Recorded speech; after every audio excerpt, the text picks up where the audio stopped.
Praise the lord. మన ప్రభువైన యేసుక్రీస్తు నామములో మీకు అందరికీ వందనాలు, శుభాలు. మరొకసారి దేవుడు తన వాగ్దానాన్ని ఈ దినాన్ని బయలుపరచబడుతున్నాడు.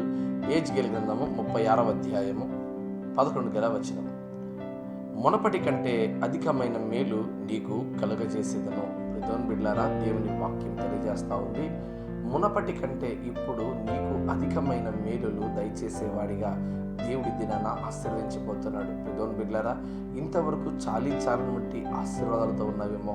అయితే నువ్వు కొంచెంలో నమ్మకంగా ఉన్నావు కనుక దేవుడు నీకు మునుపటి కంటే ఇప్పుడు అధికమైన మేలులు, ఆశీర్వాదాలు అనుగ్రహించేవాడై ఉన్నాడు. యోబు సంగతిని మనం ఆలోచన చేస్తే, యోబు గారు ఇదిగో యెహోవాయే ఇచ్చెను, యెహోవాయే తీసుకొనును అనేటువంటి స్థితిలో కనబడుతున్నారు. ఆ మాట ఈరోజు చాలామంది జీవితాల్లో అనలేకపోతున్నారు. కారణం ఏంటి తెలుసా? దేవుడు మేలు చేసినప్పుడు, దేవుడు మనకు ఆశీర్వాదాలు అనుగ్రహించినప్పుడు సంబరపడతాం.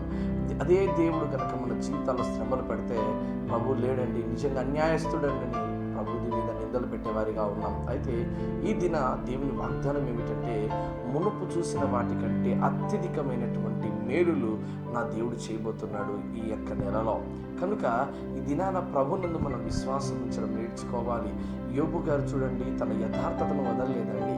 తన ఆస్తి అంతస్తులు పోయినా, తన బిడ్డలు చనిపోయినా, తన భార్య వచ్చి ఇదిగో నువ్వు మరణము దేవుని దూషించు అని అంటున్నప్పుడు కూడా ఆయన ప్రభుని దూషించలేదు.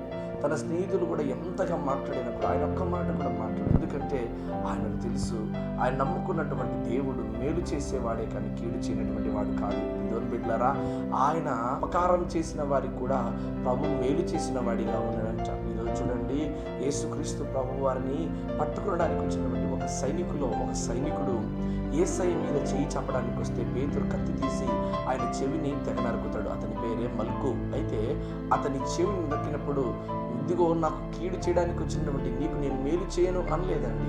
ఆయన ఇదిగో మేలు చేశాడు. అందుకే కీడు వలన జయింపబడక మేలు చేత కీడును జయించాలని దేవుని వాక్యం తెలియజేయబడుతుంది కదా.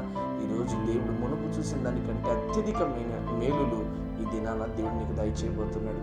అటు ఆశీర్వాదం, దీవెన ఈరోజు దేవునికి దయచేయను గాక. ఆమేన్.